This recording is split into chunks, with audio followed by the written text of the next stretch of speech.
जगत में प्रत्येक व्यक्ति को किसी ना किसी प्रकार की निर्बलता अवश्य होती है। जैसे कोई बहुत तेजी से दौड़ नहीं पाता तो कोई अधिक भार नहीं उठा पाता, कोई असाध्य रोग से पीड़ित रहता है तो कोई पढ़े हुए पाठों को स्मरण में नहीं रख पाता। ऐसे अनेकों उदाहरण और भी हैं। क्या आप किसी ऐसे व्यक्ति को जानते हैं जिसे सब कुछ प्राप्त हो और हम जीवन की उस एक निर्बलता को जीवन का केंद्र मानकर जीते हैं?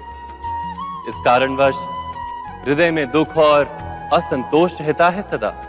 निर्बलता मनुष्य को जन्म से अथवा संजोग से प्राप्त होती है, किंतु उस निर्बलता को मनुष्य का मन अपनी मर्यादा बना लेता है। किंतु कुछ व्यक्ति ऐसे भी होते हैं जो अपने पुरुषार्थ और श्रम से उस निर्बलता को पराजित कर देते हैं। क्या भेद है उनमें और अन्य लोगों में? क्या आपने कभी विचार किया है? सरल सा उत्तर है इसका।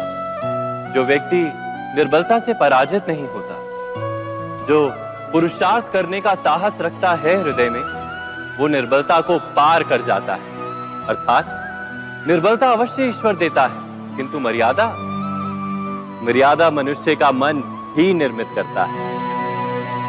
स्वयं विचार कीजिए।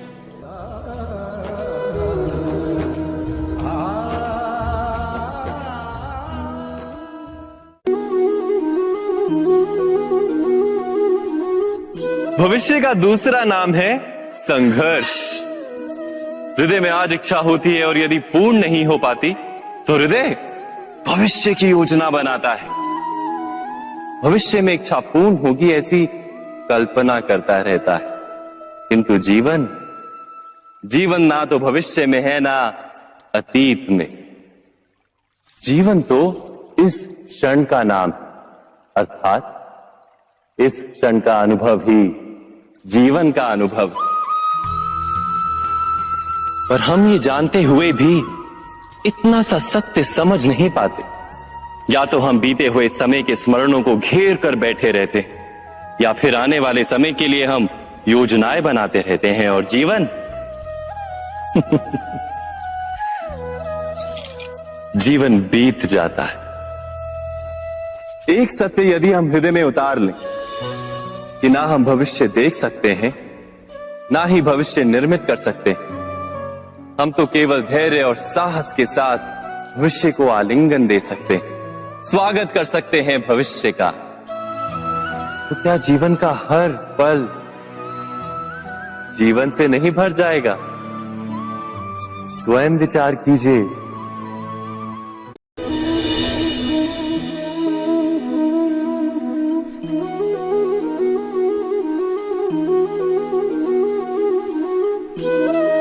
ज्ञान प्राप्ति सदा ही समर्पण से होती है, यह हम सब जानते हैं।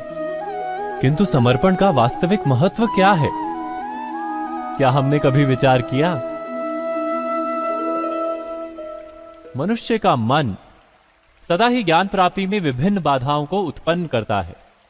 कभी किसी अन्य विद्यार्थी से ईर्ष्या हो जाती है, कभी पढ़ाए हुए पाठों पर संदेह जन्मता है और कभी गुरु द्वारा दिया गया दंड मन को अहंकार से भर देता है। नहीं, क्या ऐसा नहीं होता? न जाने कैसे कैसे विचार मन को भटकाते हैं और मन की इसी अयोग्य स्थिति के कारण हम ज्ञान प्राप्त नहीं कर पाते। मन की योग्य स्थिति केवल समर्पण से निर्मित होती है। समर्पण मनुष्य के अहंकार का नाश करता है, ईर्ष्या, महत्वाकांक्षा आदि भावनाओं को दूर कर हृदय को शांत करता है और मन को एकाग्र करता है। वास्तव में ईश्वर की सृष्टि में ना ज्ञान की मर्यादा है ना ज्ञानियों की। गुरु दत्तात्रेय ने तो गाय और श्वान से भी ज्ञान प्राप्त कर लिया था। अर्थात विषय ब्रह्म ज्ञान का हो या जीवन के ज्ञान का या गुरुकुल में प्राप्त होने वाले ज्ञान का, उसकी प्राप्ति के लिए गुरु से अधिक महत्व है उस गुरु के प्रति हमारा समर्पण। क्या ये सत्य नहीं?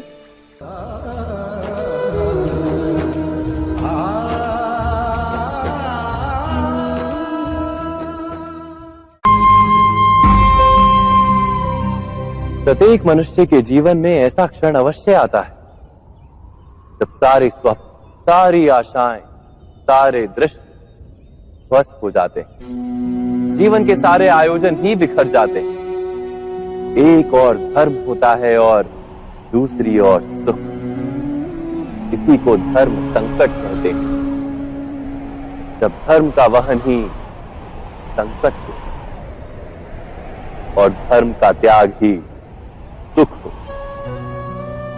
विचार कीजिए, कभी किसी स्वजन के विरुद्ध सत्य बोलने का अवसर प्राप्त हो जाता है, कभी ठीक दरिद्रता के समय सरलता से चोरी करने का मार्ग प्राप्त हो जाता है, कभी किसी शक्तिशाली राजनेता या राजा के कर्मचारी का अधर्म प्रकट हो जाता है। सबके जीवन में ऐसी घटना बनती ही रहती है।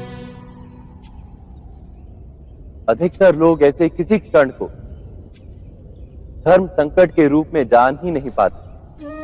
हमें किसी प्रकार के संघर्ष का अनुभव ही नहीं होता।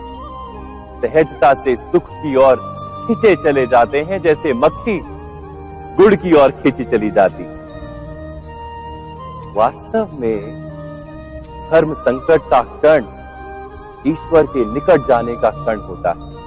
यदि हम संघर्षों से भयभीत ना हो, सुख की ओर आकर्षित ना हो, अपने धर्म पर दृढ़ रहे, तो ईश्वर का साक्षात्कार दूर नहीं।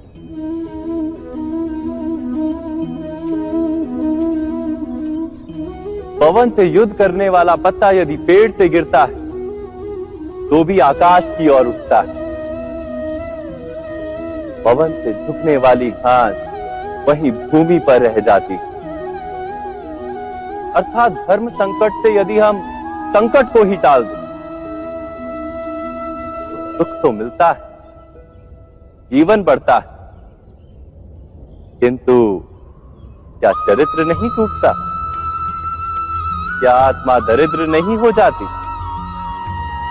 क्या ईश्वर से अंतर नहीं हो जाता? स्वयं विचार कीजिए।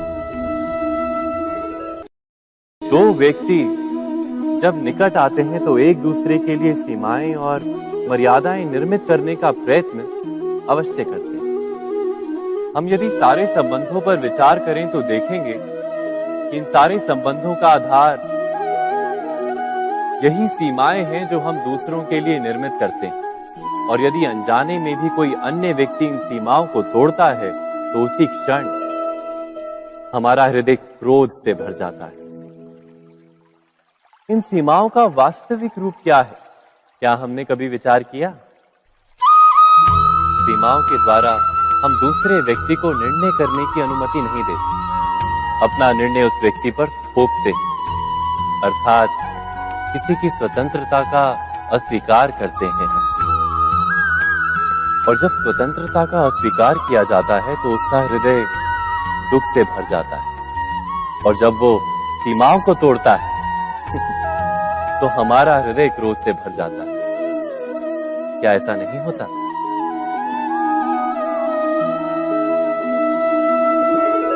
पर यदि एक दूसरे की स्वतंत्रता का सम्मान किया जाए तो किसी मर्यादाओं या सीमाओं की आवश्यकता ही नहीं होती। अर्थात जिस प्रकार स्वीकार किसी संबंध का देह है, क्या वैसे ही स्वतंत्रता किसी संबंध की आत्मा नहीं? स्वयं विचार कीजिए। सबके जीवन में ऐसा प्रसंग अवश्य आता है कि सत्य कहने का निश्चय होता है हृदय में, किंतु मुख से सत्य निकल नहीं पाता। कोई भय मन को घेर लेता है। किसी घटना अथवा प्रसंग के बारे में बात करना या फिर स्वयं से कोई भूल हो जाए उसके बारे में कुछ बोलना, क्या ये सत्य है? नहीं, ये तो केवल तथ्य है। अर्थात जैसा हुआ था वैसा केवल बोल देना सामान्य सी बात है। किंतु कभी कभी उस तथ्य को बोलते हुए भी भय लगता है। कदाचित किसी दूसरे की भावनाओं का विचार आता है मन। दूसरे को दुख होगा ये भय भी शब्दों को रोकता है। तो ये सत्य क्या है? क्या हमने कभी विचार किया है? जब भय रहते हुए भी कोई तथ्य बोलता है तो वो सत्य कहलाता है। वास्तव में सत्य कुछ और नहीं, केवल निर्भयता का दूसरा नाम है। और निर्भय होने का कोई समय नहीं होता, क्योंकि निर्भयता आत्मा का स्वभाव है। अर्थात क्या प्रत्येक क्षण सत्य बोलने का क्षण नहीं होता?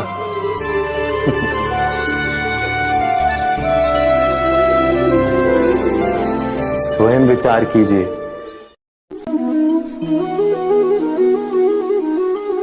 श्रेष्ठता का क्या अर्थ है? श्रेष्ठता का अर्थ है दूसरों से अधिक ज्ञान प्राप्त करना। अर्थात मूल्य इस बात का नहीं कि स्वयं कितना ज्ञान प्राप्त किया, मूल्य इस बात का है कि प्राप्त किया हुआ ज्ञान अन्य लोगों से कितना अधिक है। अर्थात श्रेष्ठता की इच्छा ज्ञान प्राप्ति को भी एक स्पर्धा बना देती है। और स्पर्धा में विजय अंतिम कब होती है?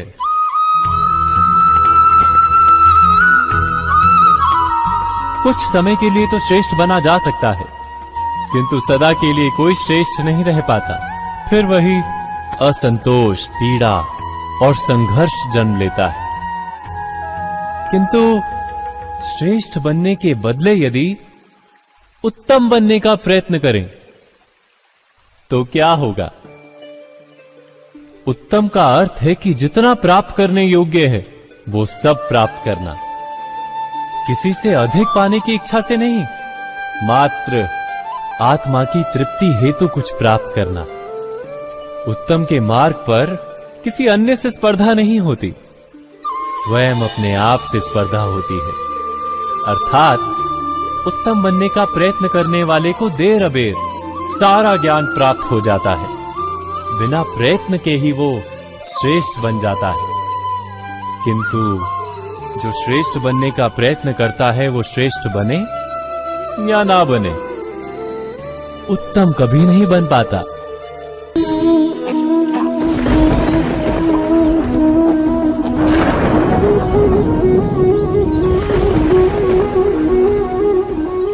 सपनों और पूर्वाभासों के आधार पर हम भविष्य के सुख दुख की कल्पना करते हैं। भविष्य के दुख का कारण दूर करने के लिए हम आज योजना बनाते हैं।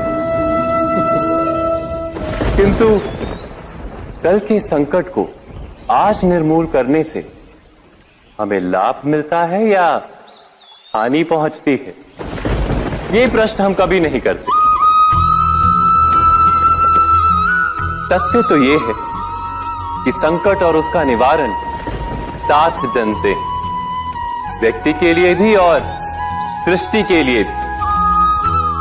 नहीं, आप अपने भूतकाल का स्मरण कीजिए, इतिहास को देखिए। आप तुरंत ही ये जान पाएंगे कि जब जब संकट आता है तब तब उसका निवारण करने वाली शक्ति भी जन्म लेती है। यही तो जगत का चलन है। वस्तुतः संकट ही शक्ति के जन्म का कारण है। प्रत्येक व्यक्ति जब संकट से निकलता है तो एक पद आगे बढ़ा होता है, अधिक चमकता है, आत्मविश्वास से अधिक भरा होता है, न केवल अपने लिए अपितु विश्व के लिए भी। क्या ये सत्य नहीं? वास्तव में संकट का जन्म है एक अवसर का जन्म, अपने आप को बदलने का, अपने विचारों को ऊंचाई पर करने का अवसर, अपनी आत्मा को बलवान और ज्ञान मंडित बनाने का अवसर। जो ये कर पाता है उसे कोई संकट नहीं होता, किंतु जो ये नहीं कर पाता वो तो स्वयं एक संकट है विश्व के लिए। विचार कीजिए।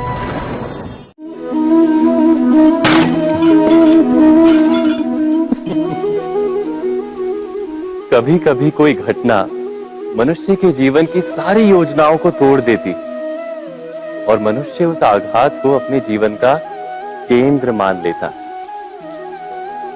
पर क्या भविष्य मनुष्य की योजनाओं के आधार पर निर्मित होते हैं? नहीं। जिस प्रकार किसी ऊंचे पर्वत पर सर्वप्रथम चढ़ने वाला उस पर्वत की तलाई में बैठकर जो योजना बनाता है, क्या वही योजना उसे उस पर्वत की चोटी तक पहुंचाती है?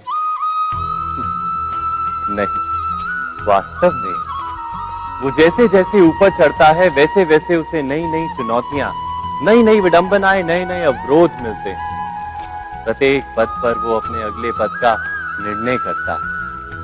प्रत्येक पद पर उसे अपनी योजनाओं को बदलना पड़ता है। कहीं पुरानी योजना उसे खाई में ना ढकेल दे। वो पर्वत को अपने योग्य नहीं बना पाता, केवल स्वयं को पर्वत के योग्य बना सकता है। क्या जीवन के साथ भी ऐसा ही नहीं? जब मनुष्य जीवन में किसी एक चुनौती को, एक अवरोध को अपने जीवन का केंद्र मान लेता है, अपने जीवन की गति को ही रोक देता है, तो वो अपने जीवन में सफल नहीं बन पाता और ना ही सुख और शांति प्राप्त कर पाता। अर्थात जीवन को अपने योग्य बनाने के बदले स्वयं अपने को जीवन के योग्य बनाना ही सफलता और सुख का एकमात्र मार्ग नहीं। स्वयं विचार कीजिए।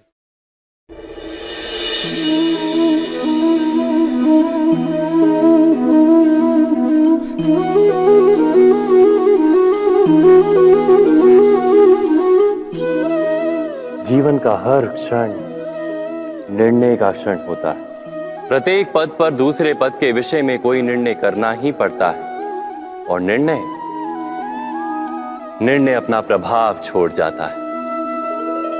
आज किए गए निर्णय भविष्य में सुख अथवा दुख निर्मित करते हैं, ना केवल अपने लिए, अपने परिवार के लिए भी, आने वाली पीढ़ियों के लिए भी।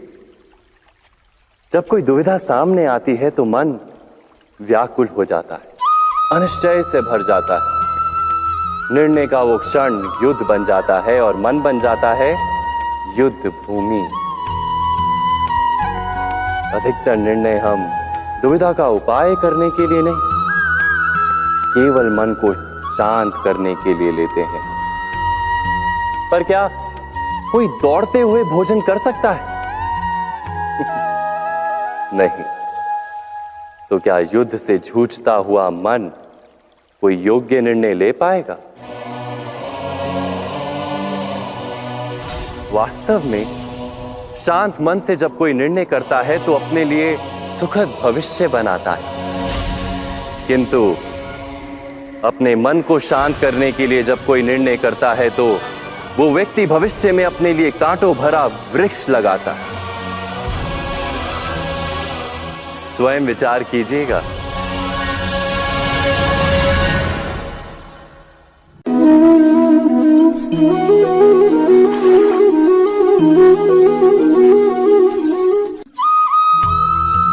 जीवन में आने वाले संघर्षों के लिए जब मनुष्य स्वयं को योग्य नहीं मानता, जब उसे अपने ही बल पर विश्वास नहीं रहता, तब वो सद्गुणों को त्याग कर दुर्गुणों को अपनाता है। वस्तुतः मनुष्य के जीवन में दुर्जनता जन्म ही तब लेती है जब उसके अंतर में आत्मविश्वास नहीं होता। आत्मविश्वास ही अच्छाई को धारण करता है।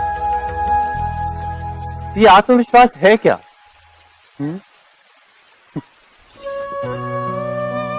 जब मनुष्य ये मानता है कि जीवन का संघर्ष उसे दुर्बल बनाता है, तो उसे अपने ऊपर विश्वास नहीं रहता।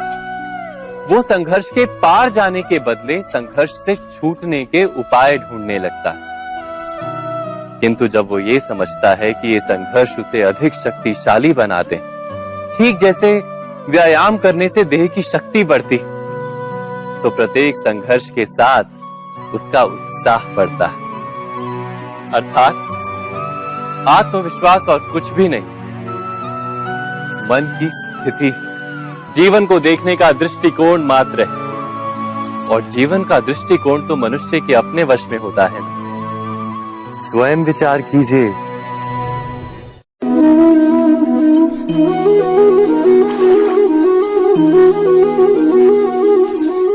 पिता सदा ही अपने संतान के सुख की कामना करते, उनके भविष्य की चिंता करते रहते। इसी कारणवश सदा ही अपने संतानों के भविष्य का मार्ग स्वयं निश्चित करने का प्रयत्न करते रहते। जिस मार्ग पर पिता स्वयं चला है, जिस मार्ग के कंकर पत्थर को स्वयं देखा है, मार्ग की छाया, मार्ग की धूप को स्वयं जाना है, उसी मार्ग पर उसका पुत्र भी चले, यही इच्छा रहती है हर पिता की। निसंदेह उत्तम भावना है ये, किंतु 3 प्रश्नों के ऊपर विचार करना हम भूल ही जाते हैं। कौन से प्रश्न? प्रथम प्रश्न, क्या समय के साथ प्रत्येक मार्ग बदल नहीं जाते? क्या समय सदा ही नई चुनौतियों को लेकर नहीं आता? तो फिर बीते हुए समय के अनुभव नई पीढ़ी को किस प्रकार लाभ दे सकते हैं? दूसरा प्रश्न, क्या प्रत्येक संतान अपने माता पिता की छवि होता है? हाँ, संतानों को संस्कार तो अवश्य माता पिता देते हैं, किंतु भीतर की क्षमता तो ईश्वर देते हैं। तो जिस मार्ग पर पिता को सफलता मिली है, विश्वास है कि उसी मार्ग पर उसकी संतानों को भी सफलता और सुख प्राप्त होगा। तीसरा प्रश्न, क्या जीवन के संघर्ष और चुनौतियां लाभकारी नहीं होती? क्या प्रत्येक नया प्रश्न एक नए उत्तर का द्वार नहीं खोलता? तो फिर संतानों को नए नए प्रश्नों, संघर्षों और चुनौतियों से दूर रखना, ये उनके लिए लाभ करना कहलाएगा या हानि पहुंचाना? अर्थात जिस प्रकार संतान के भविष्य का निर्माण करने के बदले उसके चरित्र का निर्माण करना श्रेष्ठ है, वैसे ही संतानों के जीवन का मार्ग निश्चित करने के बदले उन्हें नए संघर्षों के साथ जूझने के लिए मनोबल व ज्ञान देना अधिक लाभदायक नहीं होगा? स्वयं विचार कीजिए। मनुष्य की सबसे बड़ी दुर्बलता क्या होती है? सोचिए। धन, प्रेम, अहंकार। मनुष्य की सबसे बड़ी दुर्बलता होती है उसके रहस्य। चाहे आप कितने भी शक्तिशाली क्यों ना हो, कितने भी प्रबल क्यों ना हो, परंतु उसके रहस्य उसके नाश की चाबी होती है। इसलिए यदि प्रबल रहना है, शक्तिशाली रहना है, समर्थ रहना है, तो अपने रहस्य को किसी को भी ना बताएं, ना मित्र को और ना ही शत्रु को, क्योंकि समय पड़ने पर कब कौन शत्रु हो जाए ऐसा कहना संभव नहीं। विभीषण को रावण के अमृत कुंड का ज्ञात था, इसीलिए प्रभु श्री राम रावण का वध करने में सफल हो सके। इसलिए उचित यही है कि आप अपने रहस्य को स्वयं तक ही सीमित रखें। मनुष्य जीवन की परीक्षा में सफल होने के लिए क्या नहीं करता? वो परिश्रम करता है, दौड़ भाग करता है, और ये सब करने के पश्चात भी जब उसका काम नहीं बनता तो वो नकल करता है ना? तनिक लौटिए अपने बचपन में, स्मरण कीजिए अपने बचपन की स्मृतियों का। क्या स्मरण हुआ? विद्यालय में जब आप परीक्षा देने जाते थे तो क्या होता था? आप ना सही, परंतु कोई ना कोई सफलता पाने के लिए नकल करता ही था और उत्तीर्ण भी हो जाता था, है ना? परंतु जीवन की परीक्षा ऐसी नहीं होती। नकल करने वाला सफल नहीं होता।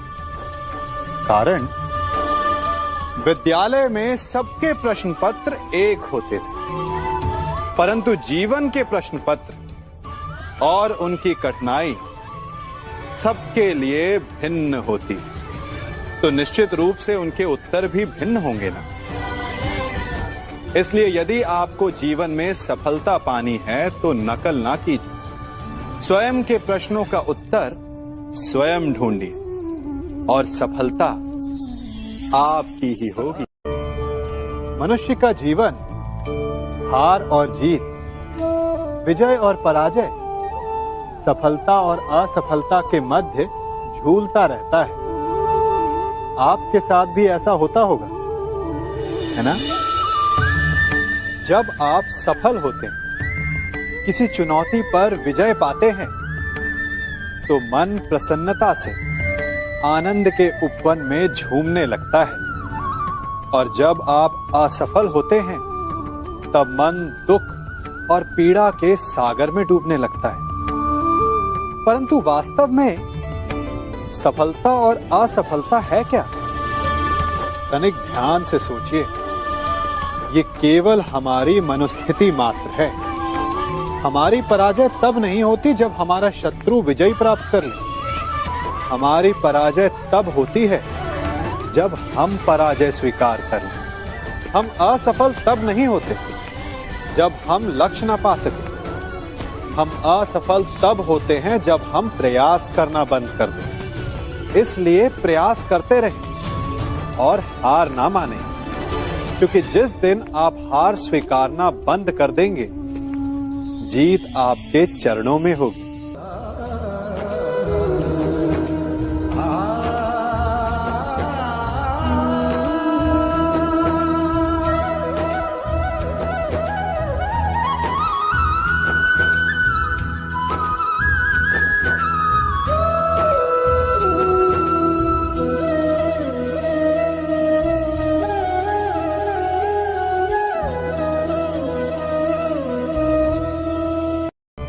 आप सबने बरगद के वृक्ष को तो देखा ही होगा। क्या आपको ज्ञात है, बरगद के वृक्ष के बीज का आकार राई से भी छोटा होता है। परंतु बरगद का वृक्ष संसार के महाकाय वृक्षों में जाना जाता है। जब उसका जन्म होता है, तब उसमें वो जटाएं, वो शाखाएं नहीं होती। परंतु जैसे जैसे उसका विस्तार होता है, जैसे जैसे वो अधिक शाखाओं का भार उठाता है, अधिक पत्तियों का सृजन करता है, वैसे वैसे उसकी शाखाएं जटाएं बनकर जड़ तक पहुंचती है और इस वृक्ष को सहारा देती है। ये जीवन का बहुत महत्वपूर्ण पथ है। बिना लोभ लालच शुभ कार्य करें, अन्य लोगों की सहायता करें। धीरे धीरे आपने जिनकी सहायता की, वो आपके सहायक बनते जाएंगे, आपकी जड़ों को और बलशाली बनाएंगे, आयु मान और आकार बढ़ाएंगे। सहजीवन, सहायता और निष्काम कर्म आपको मृत्यु के पश्चात भी मरने नहीं देगा, आपको अमर रखेगा। हमारा शरीर प्रकृति का एक महान आविष्कार है। इससे जटिल संरचना संसार में और कोई नहीं। हमारा शरीर जितना जटिल है, यदि इसे ठीक से जाना जाए तो इससे अधिक सरल ज्ञान देने वाला और कोई नहीं। हमारे शरीर में पंच इंद्रियां होती हैं, जो हमें भाव, गुण और वस्तुओं का बोध कराती हैं। हमारे पास आंखें हैं, नाक है, स्पर्श के लिए त्वचा है, कान है और जीभा है। सबका भिन्न भिन्न कार्य है।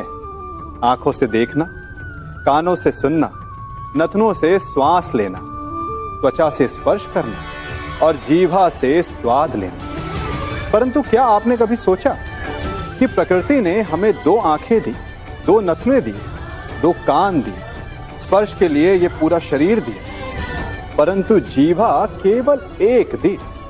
ऐसा क्यों? क्योंकि प्रकृति चाहती है कि हम देखें अधिक, सुने अधिक और ज्ञान अधिक अर्जित करें, बोले कम।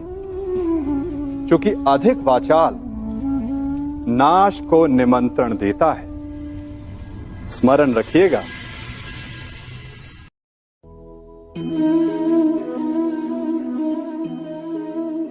ये सदा यही कहते आए कि यदि आगे बढ़ना है तो अपनों का साथ दो। सत्य कहते हैं, अपनों का साथ देना ही चाहिए, परंतु साथ देने से पूर्व ये अवश्य पहचान लेना चाहिए कि अपने हैं कौन। क्या अपने वही होते हैं जिनके साथ हमारा रक्त संबंध होता है, या अपने मित्र? अपने वो होते हैं जो हमें सद्कार्य के लिए प्रेरित करें, हमें आगे बढ़ाएं, हमारा साथ दें।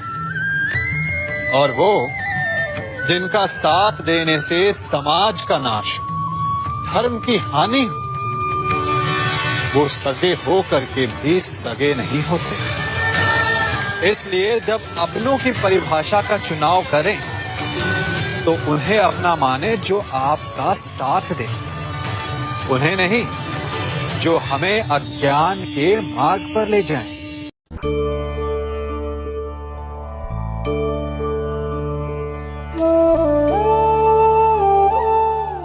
आप जिनसे प्रेम करते हैं सदा उनके समीप रहना चाहते हैं, नहीं चाहते कि कभी अपनों से दूर होना पड़े, बिछड़ना पड़े। परंतु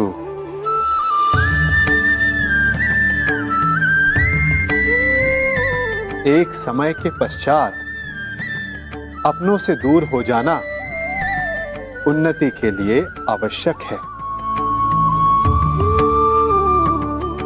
आप माता पिता हैं ना? यदि आप अपनी संतान के जीवन के हर पग पर उनका मार्गदर्शन करते रहेंगे तो आपकी संतान स्वयं मार्ग चुनना कैसे सीखेगी? मार्ग के कांटों से स्वयं को बचाना कैसे सीखेगी? इसीलिए एक समय के पश्चात अपनों से बनाई गई दूरी सदा लाभदायक रहती है। आज मैं आप सबको एक कथा सुनाता हूं। एक दिन प्रातः एक व्यापारी अपने घर से निकला। घर से निकलते ही एक बिल्ली ने उस व्यापारी का मार्ग काट दिया। व्यापारी घबरा गया, वो फिर से घर लौट गया और शुभ घड़ी की प्रतीक्षा करने लगा। और जब वो पुनः अपने घर से निकला तब वो वाहन जा चुका था जिससे राजा तक पहुंचकर उसे भेंट देनी थी। राजा को भेंट नहीं मिली। राजा क्रोधित हो गए। राजा ने उस व्यापारी का व्यापार बंद करवा दिया। इस कारण व्यापारी क्रोधित होकर घर पर अपनी पत्नी से लड़ बैठा। पत्नी अपने बच्चों समेत मैके वापस चली गई और उस व्यापारी के जीवन में यदि कुछ रह गया था तो केवल अंधकार। और इन सब का कारण वो उस बिल्ली को मानता रहा जिसने उसका मार्ग काटा था। ऐसा ही एक दूसरा व्यापारी राजा को भेंट देने निकला और उस व्यापारी का मार्ग भी एक बिल्ली ने काट दिया। वो व्यापारी तनिक घबराया, परंतु उसने आगे बढ़ना अधिक उचित समझा। राजा तक वो समय पर पहुंचा। उसने राजा को भेंट की। राजा प्रसन्न हुए और राजा ने व्यापारी को अपना व्यापार बढ़ाने की अनुमति दी, स्वर्ण आभूषण दी। जब व्यापारी घर पर पहुंचा तो पत्नी को आभूषण और अपने बच्चों को देने के लिए वस्त्र थे उसके पास। हर ओर प्रसन्नता थी। समझ रहे हैं ना? दोनों के साथ एक ही प्रकार की घटना हुई, परंतु दोनों की प्रतिक्रिया भिन्न थी। ऐसा ही हमारा जीवन भी है।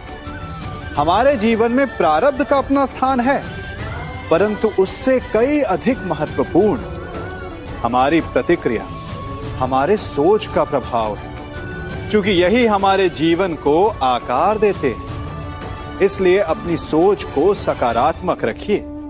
आपका जीवन सदैव आनंदमय।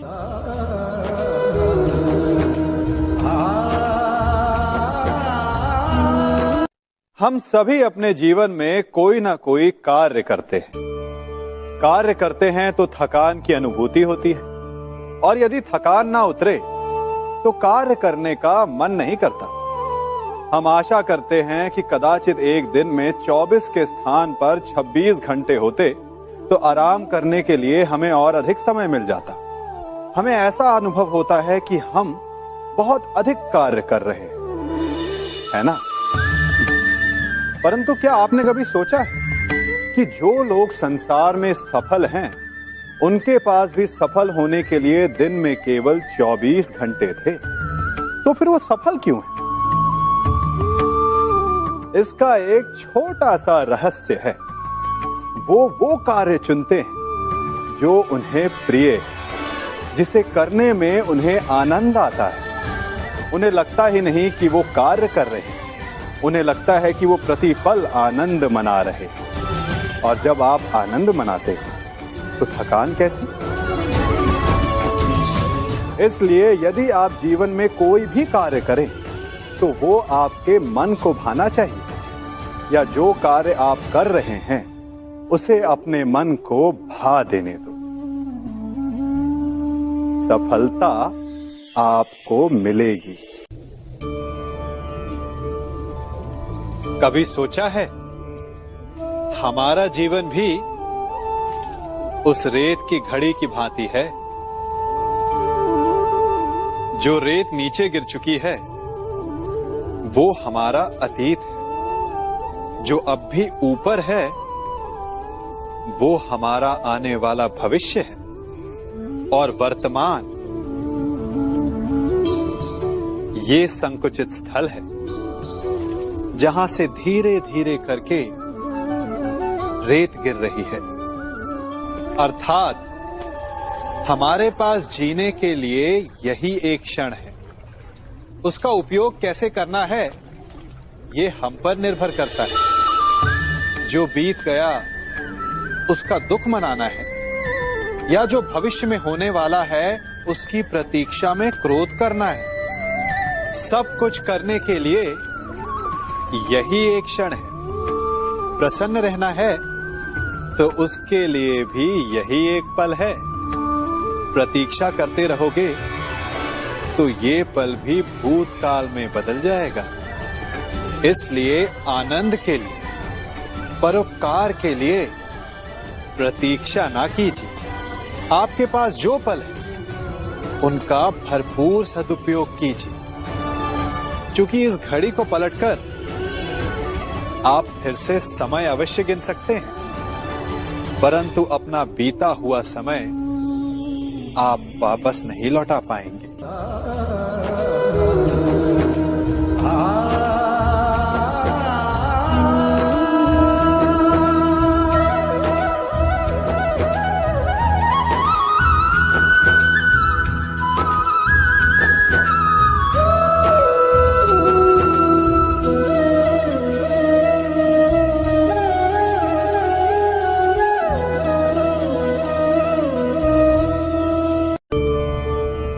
मनुष्य भी बड़ा विचित्र प्राणी है।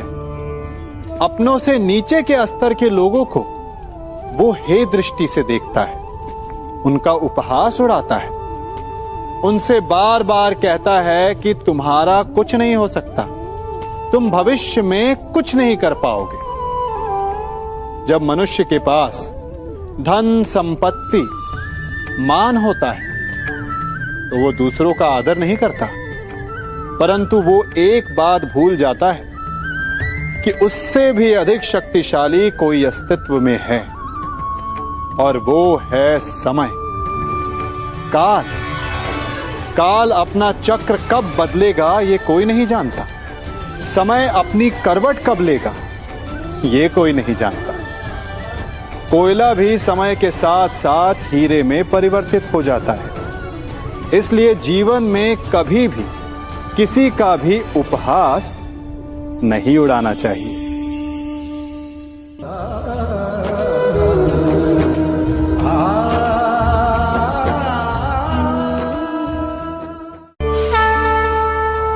गर्व, अभिमान और अहंकार, ये तीनों सुनने में एक जैसे लगते हैं, परंतु तीनों का अर्थ भिन्न होता है और परिणाम भी। तीनों का आरंभ प्रेम से होता है। स्वयं से प्रेम, परिश्रम हमारे मन में गर्व को जन्म देता है और सफलता अभिमान जगाती है। यहां तक ठीक है, परंतु जब ये भावना अहंकार बन जाती है तब वो समस्या बन जाती है, क्योंकि सबसे बुरा अंत अहंकारी का ही होता है। परंतु मनुष्य के लिए पहेली यही है कि पहचाना कैसे जाए कि अहंकार जग गया है और उसका दमन आवश्यक है। इसका उत्तर मैं नहीं, आपका मन देगा। जब तक आप स्वयं से प्रसन्न हैं, जब तक आप सबसे ऊंचा उठने का प्रयास कर रहे हैं, तब तक ठीक है। परंतु जब आपके मन में दूसरों को नीचा समझने का भाव आ जाए तो सावधान हो जाइए, क्योंकि यही अहंकार है जो वास्तव में आपको हीन कर रहा है।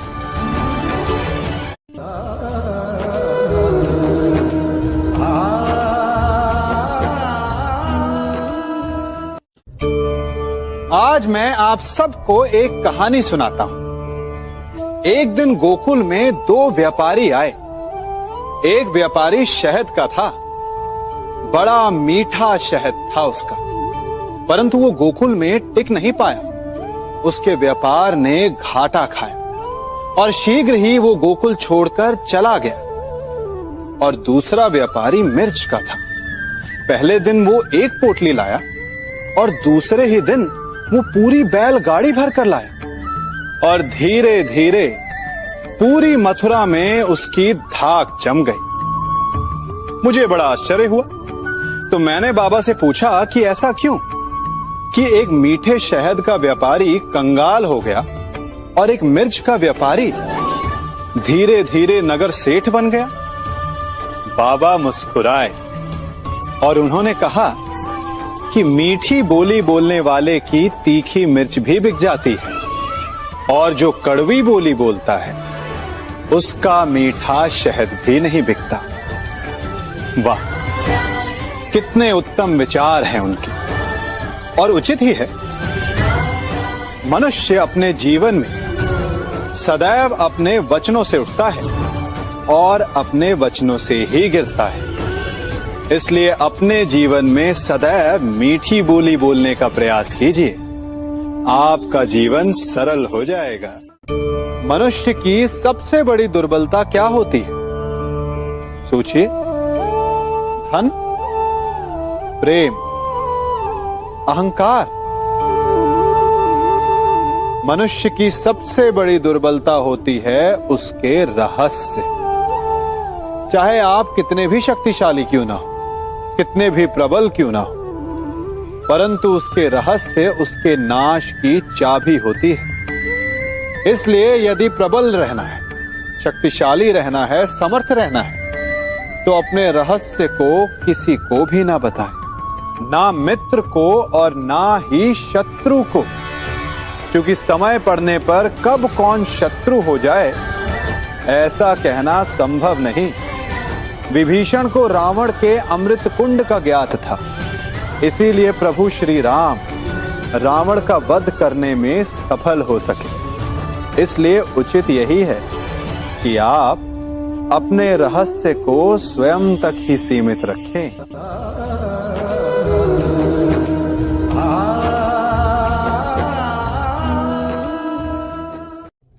युवा अवस्था भी हमारे जीवन का कितना सुंदर काल होता है ना। बाहु में बल, मन में कुछ बड़ा कर जाने की चाह, आंखों में भविष्य के सुंदर और कोमल सपने। और इसी अवस्था में मनुष्य के भीतर पनपता है प्रेम। किसी को देखकर उस पर मन मोहित हो जाता है और फिर मनुष्य अपना सब कुछ उस पर न्यौछावर कर देना चाहता है। फिर प्रेम की परिणति होती है विवाह में। क्यों? सबको अपने खट्टे मीठे संस्मरण स्मरण हुआ है ना। परंतु यहीं से अधिकतर माता पिता और संतान के मध्य विचारों का विरोध प्रारंभ हो जाता है। संतान को लगता है कि उसका चुना जीवन साथी ही उसके लिए उपयुक्त है, और माता पिता को लगता है कि संतान अनजाने में भूल कर रही है। संतान का तर्क होता है कि उसे विवाह किससे करना है, ये उसका अधिकार है, और माता पिता का तर्क ये होता है कि अब भी जीवन साथी चुनने की समझ संतान में है ही नहीं। तो इस अवरोध को काटा कैसे जाए, उचित निर्णय कैसे लिया जाए? इसका एक ही मार्ग है, अपने उत्तरदायित्व का भान और अपनों से बड़ों के मापदंडों का भान।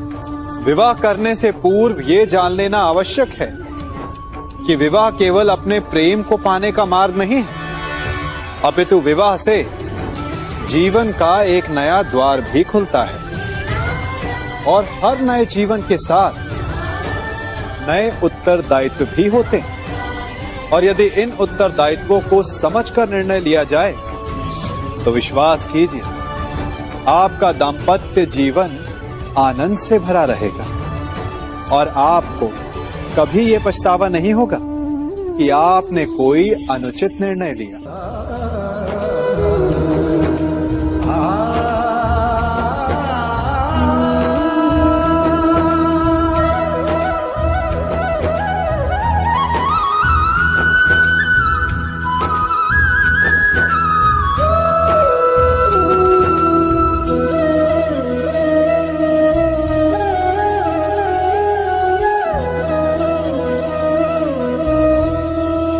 जब सागर का जल वाष्प बनकर उड़ता है तब वो हमें दिखाई नहीं देता। मेघ उस जल को अपने भीतर छिपा लेते हैं, लंबी यात्रा करते हैं, प्रयास करते हैं कि वो जल सदा उनके भीतर छिपा रहे, परंतु जब वायु का वेग उन्हें उड़ाकर किसी पर्वत से ले जाकर के टकरा देता है तब उन मेघों को बरसना ही पड़ता है, क्योंकि यही नियति है, यही प्रकृति है। क्योंकि जल को सागर में जाकर मिलना ही है। ठीक ऐसा ही हमारे साथ भी होता है। हम सत्य को अपने मन के मेघों में चाहे जितना छिपाने का प्रयास कर लें, परंतु समय की आंधी उसे वास्तविकता के पर्वत से ले जाकर के टकराकर हमारे समक्ष ले ही आती है। जिस भय के कारण आप सत्य को सामने नहीं लेकर आना चाहते, एक दिन वही भय हमारे समक्ष आकर खड़ा हो जाता है और फिर हम लाचार हो जाते हैं, क्योंकि हमने उस भय का सामना करने की तैयारी नहीं की होती। इसलिए सत्य से भागे नहीं, उसे छिपाए भी नहीं, उसे स्वीकार करें। भविष्य की बड़ी विपत्ति से बच जाएंगे।